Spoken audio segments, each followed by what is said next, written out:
Hello, good afternoon. I think everybody knows who I am, but Beth Holden, Director of Sales and Marketing, and we are excited you're here to share in this history and perspective about how Springmoor began, and we're so excited to be celebrating 40 years. I wanted to introduce our guest speakers today. So David Ammons, who is our CEO, Kyle Dilday, who is VP of Operations and was our third executive director, and then Mason Williams, one of our owners, and then Phyllis Mayo, who was one of the first employees here at Springmoor and is now a resident. So we're excited to share in this, and I'm going to hand the microphone over to them and let it begin. And we'll begin with David. Here you are. Thank you. You're welcome. Hey, good afternoon. As she said, I'm David Ammons, and I hope we'll stay informal. We're going to each say our little parts, but we decided a few minutes ago to sit side by side so we can interact also a little bit. I might say something that triggers them or vice versa. So thank you for being here. It has been fun already celebrating the 40 years. We've had one event. This is our second, and we just want to share stories, times, etc. I understand we have till 5, so we ought to be able to. Okay, good. I knew you would understand that. So I'm going to start us off, and I'm going to tell just a little series of events or stories. But before I do that, so I guess ahead of my starting, I want to tell you, Springmoor means so much to us and what it's meant since we did it, developed it, built it, what it meant to my father, etc. So and mother. So that part's very serious. I tend to tell little snippets and make it sound light, but it's been a big deal, and it's meant a lot for many years. First, I want to answer a few things that were asked or that regularly have been asked over the 40 years, because I've been here since the beginning. I worked here in the summer of '84, shared an office with Phyllis Mayo. I was, whatever that would have been, I must have been 22 or 3, 12, yeah, 22 or 3. Shared an office and did that. But I'm regularly asked, where did the name Springmoor come from? And if some of you know better than me, raise your hand. But the story that I've heard the most and that I think we kind of stick with is it was invented by my uncle, Craven Williams. Craven was my mother's brother and was president of a couple universities, went to Wake Forest, was seen as a little more intellectual than some. And so probably when he suggested that name, it sort of stuck. So Springmoor was made up. I will tell you, in '82 and '83, they created a book about what a continuing care community might be. At the time, it was called Life Care Community. What it would be like, and it had a name, and the name on that book was good until the gentleman named Jim Baker named his place down near Charlotte the same name. And so a decision was made. What was the name of that place? I was trying to think of it this morning. The Jim Baker whole arena where he was arrested and everything. Anyway, Heritage, is that what it was? So Springmoor then was invented after that. Another thing that I get asked a lot is, where did your dad and Marshall and Mason have the courage to do all of this? And I'm going to use the answer that my father gave about 1985 or 6 when he was speaking in this room. Probably different carpet and paint since then, but he was asked, what in the world made you decide to do this? And he said, well, I'll tell you what would be helpful. My mother-in-law is here, Jessie Williams. She used to live down in the East Department. Said if she would stand up a minute, I can tell you how we decided to do this. See that lady? I had 2 choices, build a retirement community or her live with me. So I decided to build a retirement community. So this is my brother Jeff coming in, so have a seat. I did mean to introduce. I'm glad he walked in and reminded me. So that's my brother Jeff. That's my sister Alma, if she'll wave. And then Jan, my sister-in-law, married to my brother Andy. They're all here, which was nice they showed up. So you're also welcome when we get to more question and answer to chime in if something hits you that we didn't discuss. I've been thinking a lot about how long was 40 years and what's changed since then. I wrote an article a few years ago about is managing a retirement community for people in their 80s different this decade than in previous decades. And that's an interesting thought because Phyllis and I were here in the 80s, and then we've been managing a community with some 80-year-olds in the 90s and the 2000s and the 10s and now the 20s. I'm of the opinion it's not real different. I put that in that article, and I thought I would get more pushback or response. I didn't hear from a lot of people. Some people agreed, but I think we talk a lot about modern and changes and stuff, but I'm not sure that when it's all said and done, priorities to people, especially in those years, change. I think priorities are pretty similar across those eras. A few things have changed, though. I want to tell you, one day, I remember we were speaking here again in this room, and somebody's cell phone rang. And we all left here and went to the office and went, oh my gosh, residents now have cell phones. That was a new phenomenon, I will tell you. I hadn't had mine long. The staff had not had theirs long. And we just went, oh my goodness. I remember that first big phone you had was about Yeah, that's right. The early phones, or even when they were in a bag tied to your car. Another example of what I think where things have changed, I want to tell you a funny story.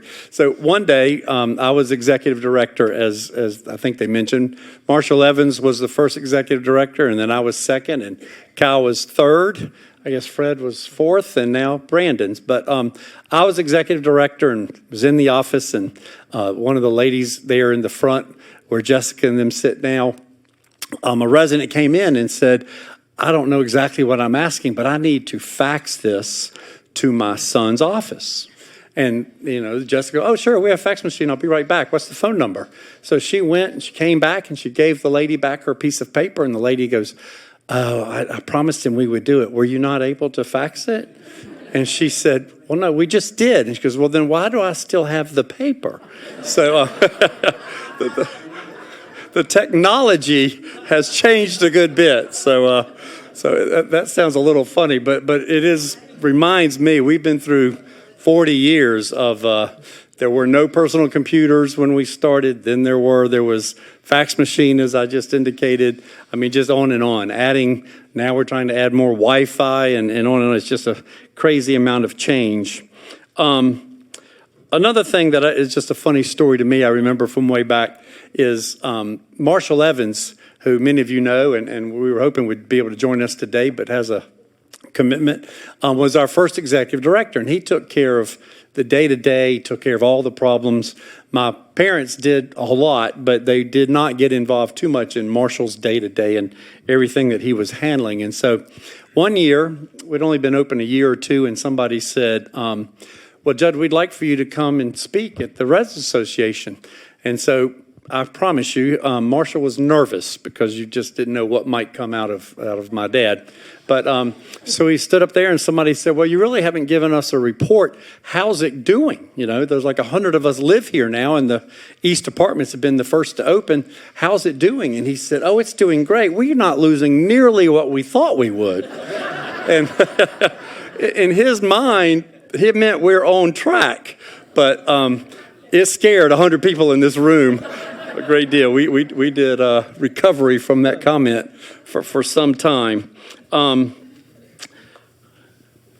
thing I want to tell you as a principal, and then just one other little point, is something that has been very true since the beginning and is critical because I work, as some of you may or may not know, with other communities now and a few different states and different things. And I've never seen the commitment in those documents, all the attorneys, all the stuff that I know that Springmoor has been based on for a long time. And I was at several meetings. Several meetings got heated once we were all asked to go eat lunch, and the bankers were going to go eat lunch, and we were going to try again to get along better after lunch. But one of the premises that was driving the bank crazy was Marshall and my father were always very adamant that the residents and their contracts are first. If something goes wrong, The bank may lose. My dad used to say, I'm going to lose my truck and my beagles. We'll lose anything we have to lose, but the residents are last in that series of if anybody is, if things mess up. So if you know banking, they don't like to be told that they're not first. They want all the guarantees and all the stuff, and they're generally first. But that was not the case here. The entrance fees and everything were behind that. The last point I want to make, and I don't want to steal anybody else's thunder because I don't know what they're going to say, but I'm hesitant I am worried, therefore hesitant, that I'll miss a few people. But there are some critical people, and their names are around here that have made Springmoor happen. If you go back 40 years, the name Jim C., who was an attorney here in Raleigh, which is the C wing is named after, was critical. I was an attorney. He and his paralegal, I'd rather call her. I forget what Murtis called herself, but they were critical. They led legal advice, organizational advice, just on and on were very, very important. Other people that have been very important, of course, Mr. Evans that I mentioned. Then we've had a board of directors for many years, and Mr. Stewart, Dan Stewart, was on that board and was very instrumental at the beginning of Springmoor. The health center is named after Dan and his wife because they worked so hard as volunteers to do stuff. My dad and my mom used to tell the story that one time Mary Louise called them right before Springmoor was ready to break ground and said, I know you asked us to help and I haven't been able to do a lot, but if you'll come see me, I have something I want to give you. And so they went to see her and they were trying to figure out marketing and what to do. It was about the time I was getting here. And Mary Louise Stewart said, I made a list of 112, I think it was 112 names. I've talked about 80 of them and they're eager to hear from you all. So I've helped set the stage for you to market to them. That is unbelievable. If you know the world today, we think it costs $8,000 to $9,000 per lead. So it's unbelievable the way the world works now and how helpful they were in doing that at that time. So I'll probably have more to add in a few minutes, but that's kind of the highlights or where we came from and where the base has been and the priority since day one. Thank you. Who was next, Mason? Give it my best shot. Good afternoon. I'm Mason Williams, as Beth alluded, and mighty happy to be here today, 40 years later. And Beth asked she asked me to join the group, if I would sort of say how I happened to come into the picture and what it meant to me and the community. And I had been working for Judd for Mr. Ammons about 5 years when the idea of a Springmoor started to float from him. And I was by that point sort of the operations manager out in the field. I was running most of the construction of the development and the construction company. And that intrigued me. And one thing that I was particularly taken with was Mr. Ammons' general attitude about service to the community and to the people that made things happen. And to sort of follow into Dave's lead about the ethos of Springmoor and that the customer comes first. We used to have a Christmas party for the company every winter time, but it wasn't your typical Christmas party where all the hobnobbers got together and had a big dinner. We'd find the biggest building we had under construction and have a big feed at the middle of the day for everybody who worked, the bricklayers and the carpenters and the electricians and the plumbers and the inspectors, and we'd have hundreds of people there. And Judd was always the last one to get his dinner and celebrate the fact that all these people really made it happen. And I think that just speaks to where this came from. And I think looking forward next week to the celebration of the long-term employees here sort of solidifies that idea that really came as the basis of why Springmoor came into existence, was to make this possible for people to have a good place to live that fitted their time in life. And we were happy to do it. I know it was meaningful for me, particularly. It was a good job. We worked on it for about 5 years. But it was also a place that, at that time, there wasn't anything like it anywhere around. Judd and Marshall primarily sort of invented the idea of Springmoor and what life care might look like and how it might function, which was fascinating to me and very meaningful. And at the end of the day, I ended up benefiting greatly personally too, in that my mother lived here for the last 7 years of her life, and it was some of the best years she had. She was very invigorated. In fact, she was so invigorated, I think that Rusty had to put a governor on her scooter so she'd slow down going down the hall. But they were delighted to be here. My father spent a couple of months in the health center after an injury, and it made all the difference in the world in his life. My aunt lived here. A lot of their good friends lived here in the day. So it's been a very meaningful thing for me, and I very much appreciate being here today and seeing all of you, and I hope you're enjoying it and finding it as meaningful as our family has. So happy to talk further about the building of it, but I'll turn it over to Phyllis to speak more. Are you next? Maybe I'm on the wrong. Who's next, Beth? You can go any way you want. Okay. Pass that back. Oh, you got your own microphone. Is this one's I got? Yeah, I got my very own microphone. So y'all get ready. Me too. I want to start with how I came here. I had moved in January of 1983 to Richmond, Virginia, to work. And it must have been in February or early April that I saw a biblical recorder, which is the North Carolina Baptist paper that comes out.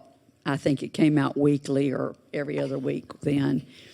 And there was a one-sentence little paragraph in there that said, Reverend Jim Long, associate pastor of First Baptist Church in Raleigh, has resigned to work at Springmoor Life Care Retirement Community in Raleigh, period. And I thought, I want to work there. And I had a passing acquaintance with Jim. I didn't really know him very well, and he probably didn't know who I was, but I wrote him a letter, and he passed it on to Marshall Evans. Now, does the date, this is a challenge for some of you, does the date April 4th, 1983 ring a bell with anybody? NC State fans? What? Basketball. What happened that day? Yes. I told my boss in Richmond that I had to be in Raleigh for that ball game that night. But actually, I came here to interview with Marshall. I interviewed that afternoon, and I did watch that ball game that night. But there was nothing built yet. And I interviewed, and Marshall, in his head, thought he said, yes, I'll hire you. And in my head, I heard, we'll get back in touch with you. And so I waited and waited and waited and waited. And finally, at the end of that year, I got the confirmation letter that I would be hired. It was August of 84 before I started working. I started on August the 6th, 1984, which happens to be a significant day in our family. There are 4 birthdays that day in my family. So I've always remembered that date very clearly. But it was an exciting thing for me. I had lived in Raleigh before, and I really wanted to get back here. And I knew when I saw that little paragraph that this was the place for me. And I really think God put that there for me to see and for me to be here. I started, and as I said, there was not much built. The health center wasn't finished. It wasn't finished till March of 85, and I was hired to work in the health center. So they had to find stuff for me to do, and I took a little stool around at one point and went to all the houses and villas with a pencil or a pen and had to stand up on the stool and check the fire alarms to make sure they were all working.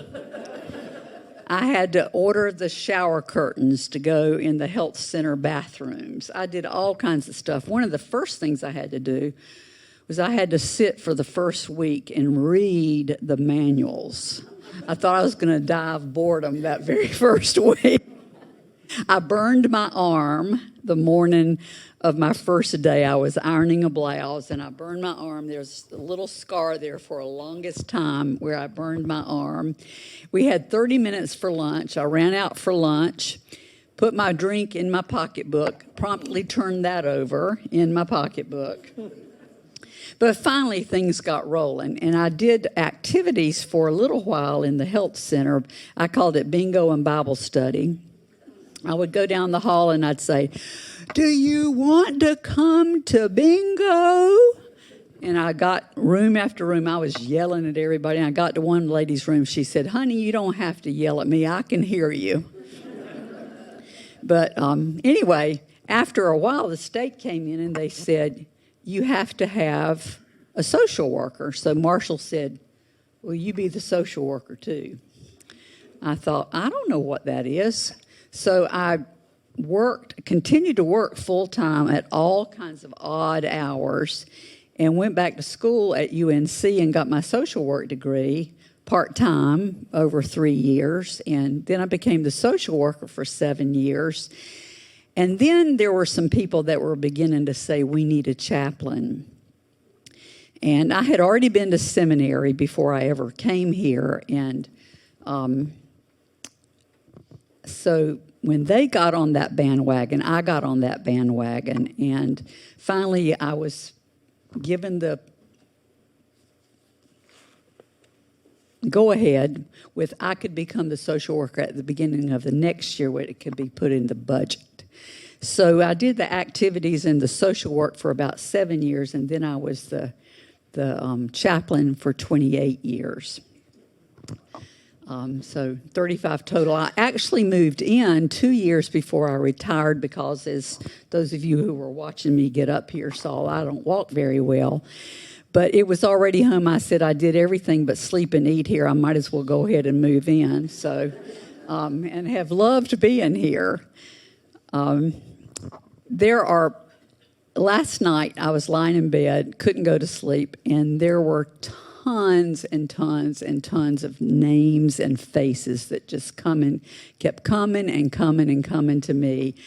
I could write 3 books of funny stories about different people that lived here. We had one lady who was about blind, and she would call me down to her apartment for anything she needed, anything. Whether it was to help her warm a waffle for breakfast, or whether it was to help her get in the bathtub, or whether it was to wash out her hose, or whether she had a terrible time adjusting her thermostat.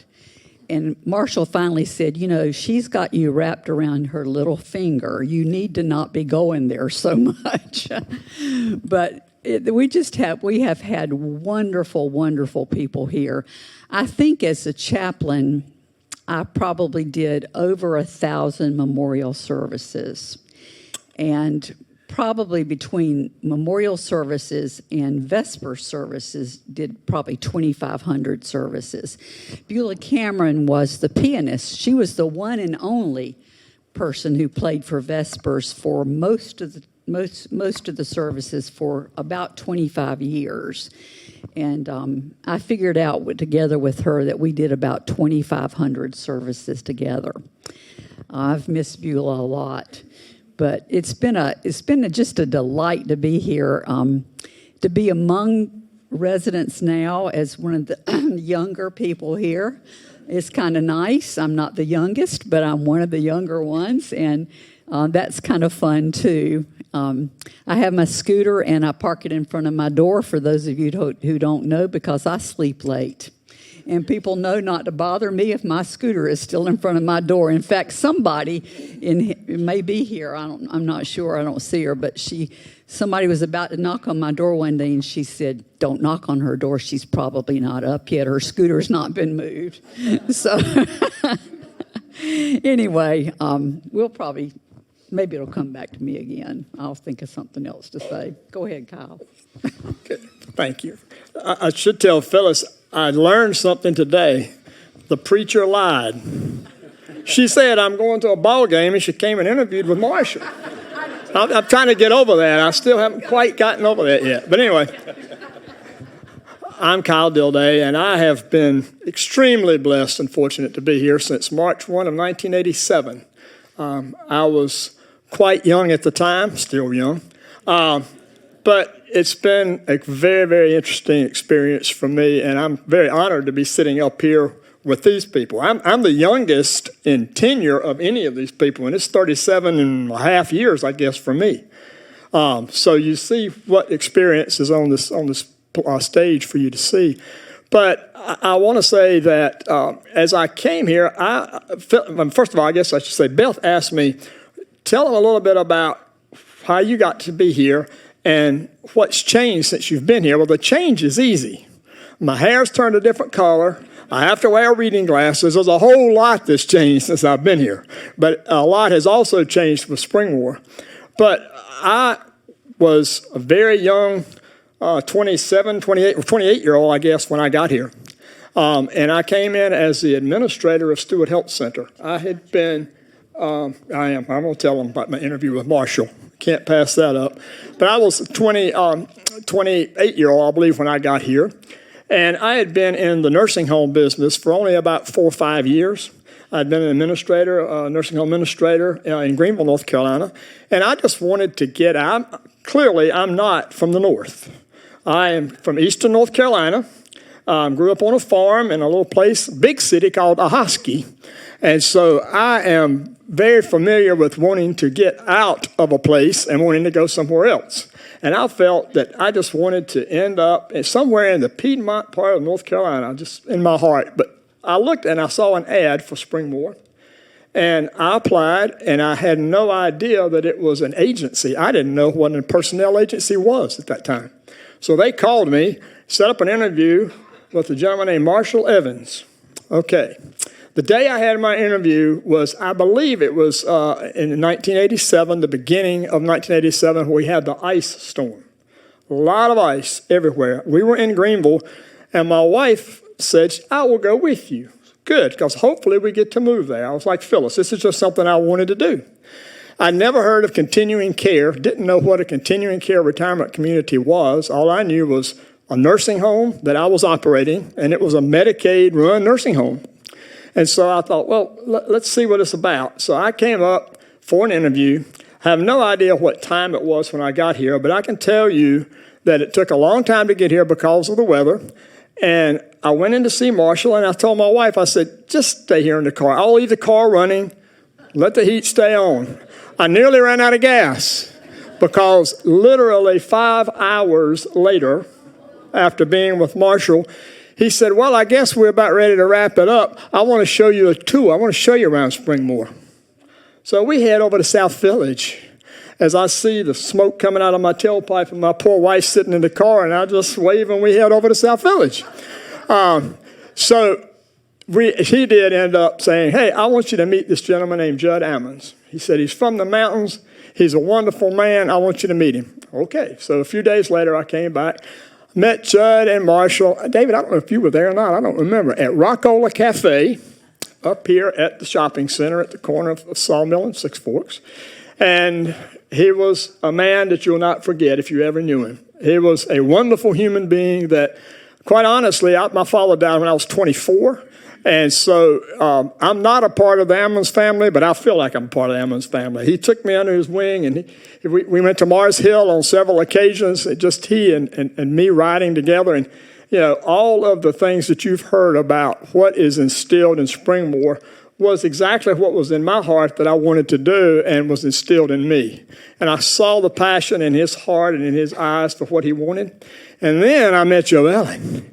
And that just solidified everything. Jo Ellen, bless her heart, she and I worked so much with the decorating committee that was started here. And I said, Jo Ellen, I cannot sit with the decorating committee. I just can't.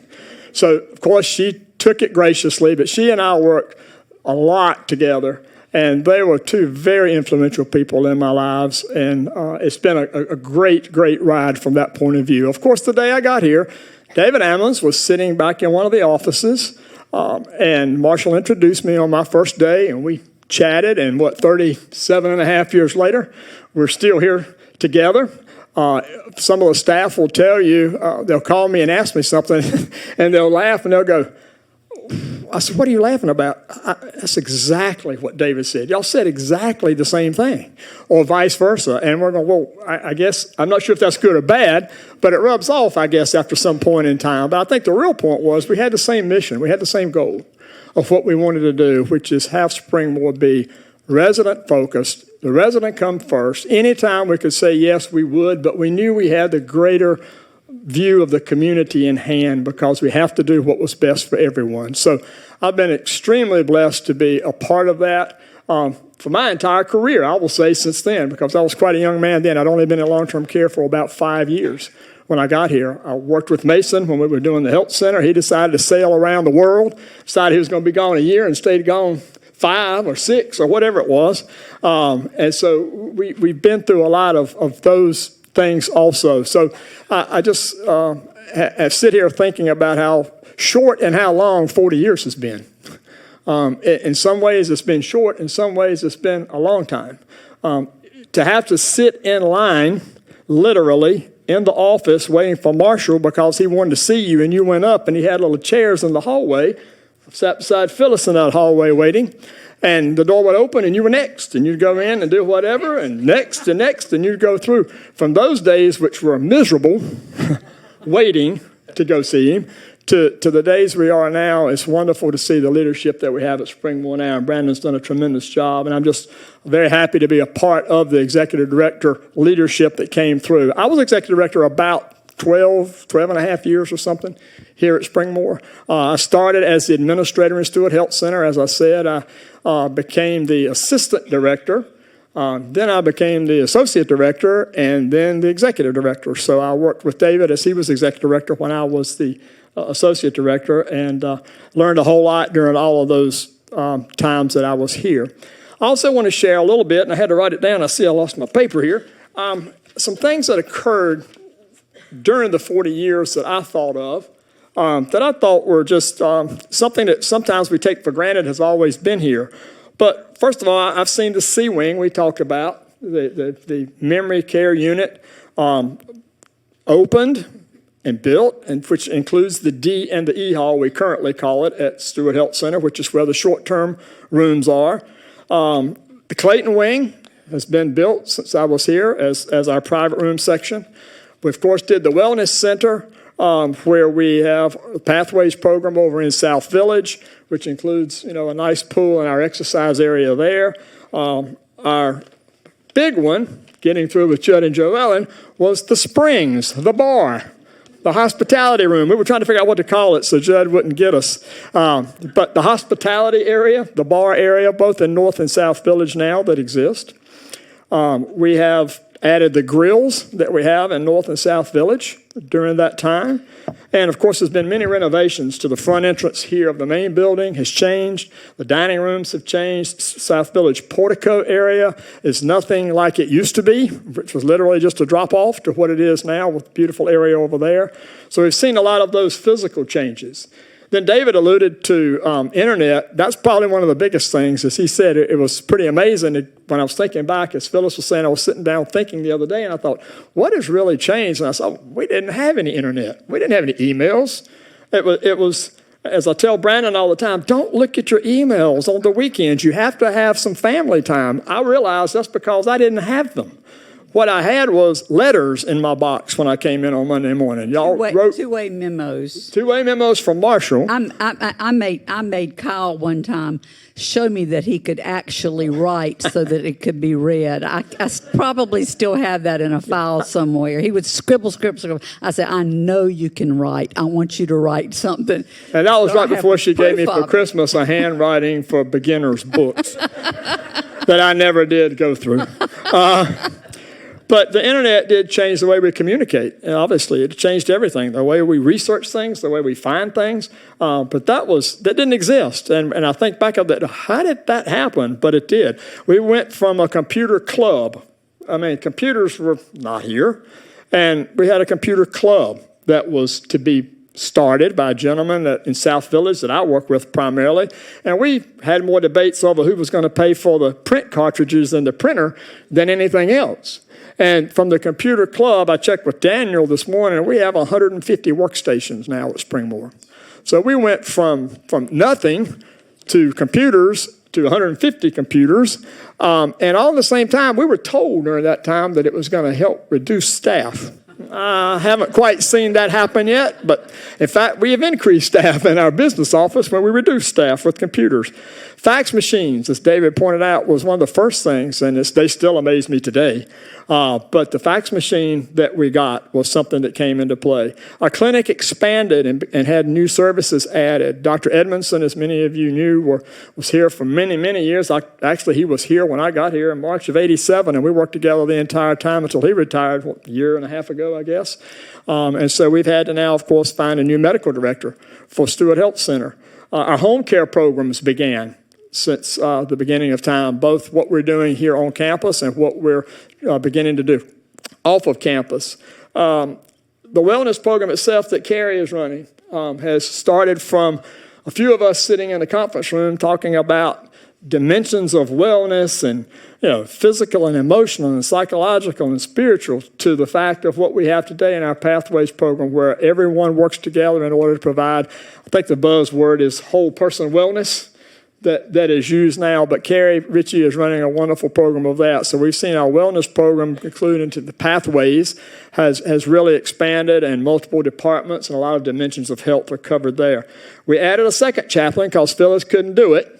So we added a second chaplain onto our staff. Phyllis came to my office a lot of times going, we've got to have some help. We've got to have some help.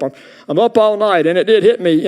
One thing that we do here that I don't know happens anywhere else that I've been extremely proud of is if there's an issue in the health center, even today, Lori and Justin email us at 1, 2, 3 in the morning of someone who's passed away. They're here with them. If we know, we're here. And that is very, very touching, as well as going to medical appointments with people. That's things that's just the extra mile that means so much. Seeing a lot of new committees formed. I didn't know about recycling, didn't have any idea about what that was about. But we have recycling committees. And then, of course, the Management Advisory Committee came into play that the board suggested we have to help assist management in looking at the operations of Springmoor. And just a lot of policy changes, a lot of things like from 1 meal per day, as we kind of mentioned yesterday in the annual meeting, but going from 1 meal per day that you used to have in your contract to an allowance and giving you the option to eat at other areas and spread out the meals that you have. And I think the other thing is just finding the difficulty that we now have in finding staff and pay and things is extremely different than it was 40 years ago. I'm sure it was difficult then, but it seems like a whole lot harder now than it was at that point in time. So there are the things in the past that I thought of, and what we are now doing, which is exciting to me, is the pharmacy. We have been wanting and doing, and David and I worked with that for many, many years ago, trying to get an in-house pharmacy. And we're excited that that's going to be in our first opening of our Stewart Health Center that Jeff and his team has put together, and it's wonderful, and it's a beautiful spot that you'll be very proud of. And all of the renovation in the hallways of the health center that you have heard about, and probably some of you have slipped in and seen, but you've heard about as far as making neighborhoods that'll make it more friendly for people who are in Stewart Health Center and designating out our assisted living area dedicated for our residents who are needing assisted living. So there's some of the things that I thought of during my time here at Springmoor that I found to be very significant. But again, I want to close before I guess hand it back to David. I'm not sure how, Beth, you want to go from here. But I'll just say again, it's been a privilege to be here, and I'm very honored to be able to sit up here with these people because they are my friends and my colleagues, and I love them dearly. So it's been a great time to be here. So thank you very much. I didn't have permission to go again, so I'm not going to jump all in. But I want to encourage a few people to share a little bit more. One thing that has helped Springmoor since day one that is literally not, you can't measure it, and that is it's been fortunate that things have popped up. I remember a time that we needed advice on whatever the topic may be, and Mr. Calloway said, well, I've done that. Or we were talking about trying to start the endowment fund, and my mother said, well, there's a guy at Meredith that might can help with that. Well, ask him. And Murphy Osborne, who didn't hesitate at all, stepped right up and did that. So Bert Brown, Barbara's here. Just over the years, I'm amazed how many times something would come up, and right in hand, somebody would say, I can do that. Another premise that I think has been so important, and I want to applaud Mason on this, and I don't know that I have a question, but maybe he'll speak to it, is we have always just tackled whatever came up. We had a 25-inch snow once, and we drove for 7 days or whatever it was, 20 hours a day picking up staff. More recently, and there's actually 100 examples of this, but a recent one reminds me. We were working on something in South Village, and we were having trouble with where's the water come in and the shingles and how old's the roof. And one of us said, well, we ought to call and ask Mason and see what he knows. And so about 3 days later, I think it was Randy told me, yeah, we sorted that out. And I said, well, that's great. How did you sort that out? I said, well, Mason met us up there in the attic. And I was like, oh, so I don't know if you want to add anything to that. But yes. Yeah, we've had hurricane, tornado. Anyway, we've had all that, but that's not a small detail. Mason built the community brick by brick and stick by stick, and then we still have available to come say, oh yeah, the roof's a little different. They overlapped the plywood and the sheathing and did this or did that. So another piece that I want to not skip. I didn't know Phyllis had the numbers on how many memorials and how many services. But if you weren't here when Phyllis used to sing, you missed a great deal. Do you still sing? I haven't heard you sing in a long time. But well, it's a moving thing. Marshall Evans and I used to say every time, every memorial I ever went to that Phyllis was in charge, I left happier than when I got there. And that's a special thing that a chaplain can do, to turn it into a celebration of that person rather than the sadness of that. So that's not insignificant. I want to tell you another little tidbit, and then we'll see if anybody else wants to say anything else. But one quick story and then one tidbit. One time, this is before all the issues we have today, so you'll understand the seriousness of this today, but it was funny then. So one day I was executive director, and this lady down in the East Departments called me, and she said, I need you to come see me. And I said, sure, what's our topic? And she goes, well, I'll tell you that when you get here. And I said, well, when would you like that? She goes, well, it's about a 4-minute walk. I'll see you soon. Okay. So I go down, and she asked me to sit down and said, I'll be right back. And she goes in the bedroom, and I'm thinking, okay. And she comes back around carrying a gun about this big. And I just thought, well, I think she's happy. I didn't hear any complaints about food service. I was racing through my brain what we were going to do about that. And then she goes, I am so embarrassed. My husband recently died. I found this in his stuff. I didn't even know we had it. I don't know if it's loaded, unloaded. I don't know how to unload it. So I forgot who was here, Rigsby at the time, or somebody that I knew worked here that had a lot of knowledge on guns, and I hid it all the way back up the hallway. I was hoping I wouldn't pass too many people carrying that gun to have it. And it was not loaded, but it was nice to get it checked out. One tidbit that I want you all, you ponder is one thing I've done for the whole time is be involved in what we call the review committee. And I know a lot of people don't know a lot about the review committee. We don't share a lot about the review committee, but we do, as all of you know, when you applied, you turn in a personal health history and a background history and a financial statement and different stuff.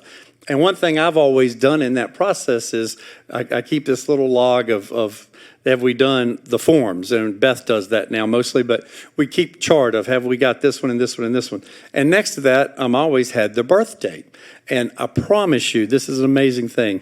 When we started, I had to write down birth dates in 4 digits. So I would say, oh, this lady was born in 1892 or 1899. And we really had people moving in the mid-'80s who had been born in the 1800s. And then, of course, people started being born in the 1900s. And so, we would talk about how the residents now are going to be people, that were 30 when the Depression came and stuff like that. And then, where this is leading, we went through the teens, 1920s, 1930s. I know a lot of you here might have been born in the 1930s. A lot of you might have been born in the 1940s. We've had several lately get on the waiting list that are 1950s, which is intriguing. I'm 1963, so I haven't seen a 1960s yet.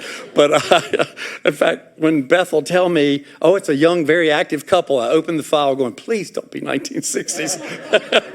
I'm not quite ready for that. So I want to say thank you to everybody that has stepped up. While we've been up here today, it's been fun, and this sounds really odd. I'm glad my siblings are here. I try not to let events like this turn into Judd and Joe Ellen stories, because while they were very significant, all that Springmoor is goes way beyond all of that, and all the people that have stepped in. Mason, you want to say something else? That'd be great, because I'm all done. Thank you. Just briefly on that front. Good. Speaking of people that were instrumental, the built environment here, of course, that's my world, but we thought that was very important, how it fit the site, how it fit the people, how it functioned and all that. And I think we'd be remiss not to mention Arthur McKimmon and Jimmy Edwards, who did all the great design work here and created what we have. They were wonderful to work with and indefatigable. No matter what we threw at them, they always came up with a good solution, and I think it's wonderful. And just a brief aside on that, but part of the goal was to make it human scale. It's a big place. It's 500,000 square feet. So there's a lot going on. And in the early stages, the east building was built and west was getting started. The administrative buildings were sort of framed up and ready, but just buildings. And Judd brought Mr. Davidson over here of Davidson and Jones, who was getting of the stage to possibly be interested in the residency or something. And they drove down the main drive, and Mr. Davidson said to Judd, well, I thought you were building something here. And Judd said, well, what do you mean? He said, well, there are no buildings. Well, these were all back here were built, but the trees were there. You didn't really see them. It was low impact. And I thought that's about the best compliment we could get, that the Mr. Development guy in Raleigh didn't think we built too much back here yet. It was wonderful, and they did a great job. And so thank you all for being here. It's a wonderful place. I want to tag on that to say there's somebody sitting in the back corner of the room that needs to be recognized also, and that's Sylvia Doles. Sylvia's sitting back there. Sylvia has, if you don't know, I'll say shared the garage. Sylvia shared the garage with Judd. And if I'd go over to see Judd, it was Judd's desk, Joe Ellen's desk, Sylvia's desk. And they were really close. Sylvia knew where anything was. Judd said, Sylvia, I need so-and-so. She'd hop up in the file cabinet and pull it out. Until today, she is still involved. And Sylvia, I just didn't want to be remiss in missing you, so you're a special part to Springmoor, and we wouldn't be here without you, so thank you. Yes. Beth or Carrie, I don't know what you want to do next, but one thing I would ask, does anybody else have any questions or anything you want to add? There's some people here that were significant to Springmoor and didn't know if you wanted to add. I know it's 10 till 3, and we're well aware of timetables, but does anybody care to add any piece? Yes, ma'am. I just want to say the grounds here are so beautiful, and the way the architecture was designed. We're recording. Speak. Wonderful. Okay. She's going to wish you would repeat that since it's being recorded. I'm sorry. The architecture here suits the property so well. It Yes. showed the grounds off beautifully, and I appreciate that. Good. Thank Because you. I don't like these places where they strip the land, and this is just gorgeous. That's right. Well, Architects did a great job. thank you. Mason, I thought was going to say that more blunt a minute ago when he talked about Mr. Davidson. You were in trouble if you hit a tree. I promise you. The east apartments, west apartments, even back when Mason knew more dirty words, would approach the gentleman who might have come close to a tree. So trees were very, very protected, and I think that is shown now. My dad used to say all the time, if we can leave the trees, put in arches, and use bricks, it'll age better than it even looks today. And we managed some other properties that were no trees and vinyl siding and no arches, and he's exactly was right. That it's hard to maintain it. From the first floor to the second floor to the third floor without ever going up or That's down right. the stairs. Exactly right. To add to the tree story is we've had hurricanes and tornadoes come through during this 40 years. And I don't remember if it was the tornado or the hurricane or both, I believe. I went home and got my chainsaw and came back, and Judd said, let me ride with you. So as we're going through, there are tree limbs literally laying over on cars over in the villas. And I get my saw out, just, don't you cut anything with that limb on that car. Don't you cut that other thing. So it has been protected. He protected it even when it needed to be probably cut down. And we've kept trees, and then later on they have died, and we've had to take them out later. But yeah, he was very much that way. And that's actually what intrigued me when I drove up to Springmoor for the first time for an interview was, wow, it does feel very home-like, and it's just a beautiful setting with lots of thought, lots of effort put into that. That going from first floor to second floor to third floor without going up or down is also a test to see if residents are mentally fit to come in. Part of the review committee. I mentioned the review committee. All right. Brandon, Beth, anybody have anything you want to add? I think we've covered the spectrum. You have any questions? Anybody? All right. Thank you for coming. Thank you all.